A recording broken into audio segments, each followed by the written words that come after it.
Hey, what's up everybody? Welcome to the internet and welcome to my channel. It's me, Odio, and I'm here today to do another review for you. And today it's Marvel Zombies. Brains. Yeah, I read this comic before and they've done kind of a what if story on Disney Plus. It's only 4 episodes long and I've seen all 4. Let's get into it here. So I'm assuming everybody here already is going to know what a zombie is. You know, brains.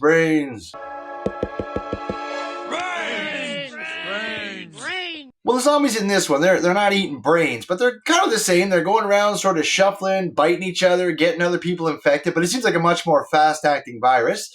And the guy in charge here at Marvel Zombies is Zeb Wells. Yes, that Zeb Wells. You may remember him I know him from the Amazing Spider-Man run and his robot chick and stuff, but also, of course, a couple of years ago, he kind of fridged Miss Marvel, Kamala Khan in the comic. I think he killed her off, actually, and that was kind of a non-controversy at the time. People were talking about it, but hilariously enough, in Marvel Zombies, guess who's the main character?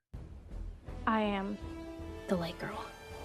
Yeah, that's right. Kamala Khan is the main character in this. A little bit of irony in there, and we're getting ourselves a whole new zombie story. And this Marvel zombie story does not take place at the beginning of whatever the zombie infection is. We're much later in the story.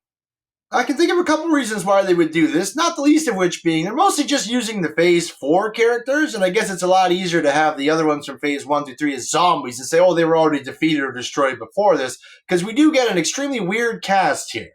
The basic premise of the story does follow Kamala Khan. Starts off with her and Riri Williams and Kate Bishop, you know, the Hawkeye girl. They're all together. They're kind of friends, and I didn't really love all their own separate shows, but I gotta say, the way they're written here, they're actually really enjoyable. I kind of found myself rooting for them. They're not characters I normally would cheer on, but I really like their portrayal here. The animation is top-notch. It's a really nice blend of cartoony style and comic book and a little bit of realism in there. I really enjoyed it. I thought everything looked good. And it gets pretty gruesome. It's rated R, like TVMA, and there are so many deaths, like pretty horrific, multiple deaths throughout the whole thing, and it really keeps you on the edge of your seat. You don't know who's going to die or when.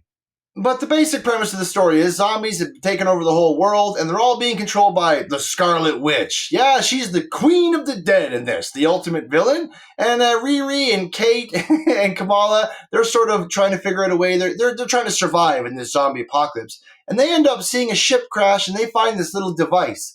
And they think this device can notify someone to come and help the planet. And that's kind of the whole mission. That's the premise, right? They get that device, they want to use it, so they're trying to get it to S.H.I.E.L.D. or to a resistance or someone who can tell them what it is and how they can use it to save the planet. Woohoo! And like I said, the animation is top-notch. The fight scenes are really fast, they go good, the action's always popping. You can tell this is written by someone who likes the characters and the comic books and things. And like I said, he wrote Amazing Spider-Man, which a pretty good run, I would say. But continuing on with a really strange cast, later on we get Shang-Chi and Katie in another story. They end up like sharing the 10 rings or whatever, a bit different. Oh my goodness, my absolute favorite character. It was an enlightened move for them to do this, but they get Blade in this one.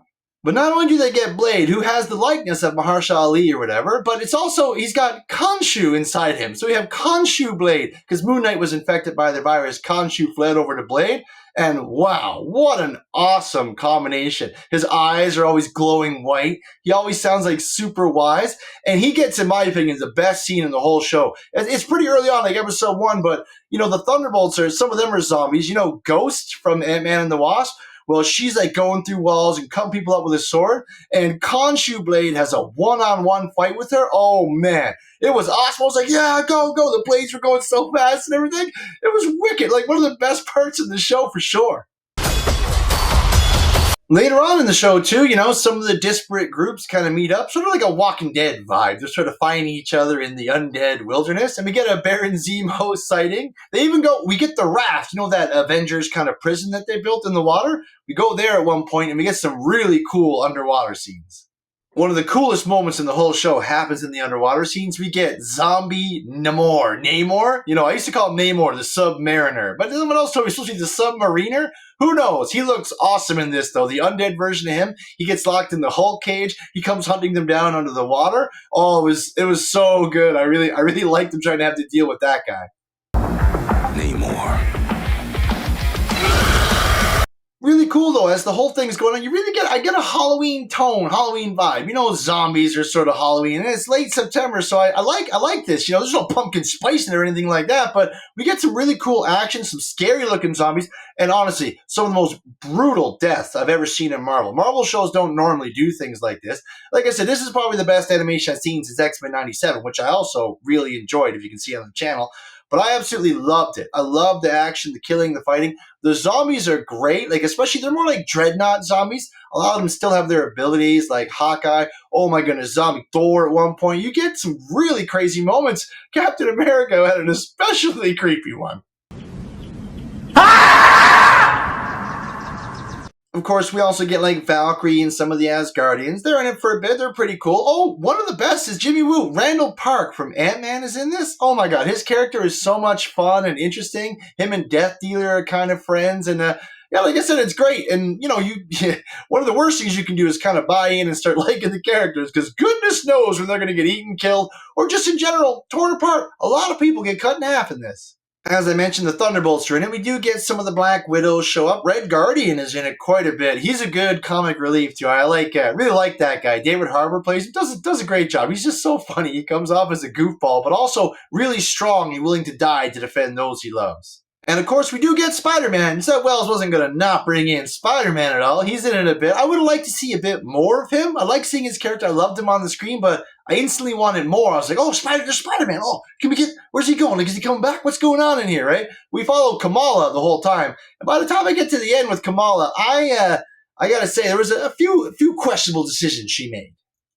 Wanda being the evil queen of the dead kind of fits, because she's the villain in, WandaVision and Multiverse of Madness. She comes off as quite evil. I don't think she started the zombie plague, but I believe she got bit and sort of like tried to change reality to be normal, but I think because she's infected, just like the other infected people, it doesn't really work. Oh, I mean, mentioning that, we also get a crazy Thanos moment, and we get an epic Black Panther moment too. Like they go for it. I enjoyed it. It's a one-off story. They're not going to be coming back to this at all. So you just got to enjoy it for what it is, and it's a lot of fun. Marvel Zombies is not afraid to kill characters that they have on the screen. They're not afraid to develop characters, make it interesting and fun. They're going to go on a real fast-paced adventure all over the world. You're going to get to see a lot of familiar faces, either as zombies or as living people trying to fight the zombies. It has a great pace, and overall, it was honestly a lot of fun. Only a few complaints I really had. I did kind of bring it up earlier, but just the cast. It's a weird cast. I really wanted to see, give me some of the main Avengers, some of the big ones from the first couple phases. And I get it, they were starting it off, and it's mostly Phase 4 characters we see. We do even get, at one point, there's a Valley of the Broken Gods, where Captain Marvel and Icarus from the Eternal are having this, eternal battle, where they're shooting at each other and blasting beams down at anyone who tries to get in their way.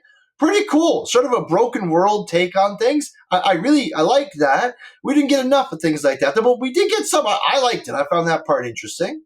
But it could have benefited from some bigger name characters being in it. They do a good job with what they have, though. I don't want to hate on it at all. And I really didn't like the ending. I'm not going to spoiler it here, but I just felt like with the way the whole show played out, the ending to me, it didn't feel like the way it would have gone. But hey, you know what? It wasn't too bad. And honestly, the ride on the way to getting there is really worth your time. You're going to have a great time watching this, especially if you like Marvel, you've been following it for years. You're going to see so many familiar faces in different scenarios and situations, and they'll probably get horrendously murdered. Who doesn't want to see that?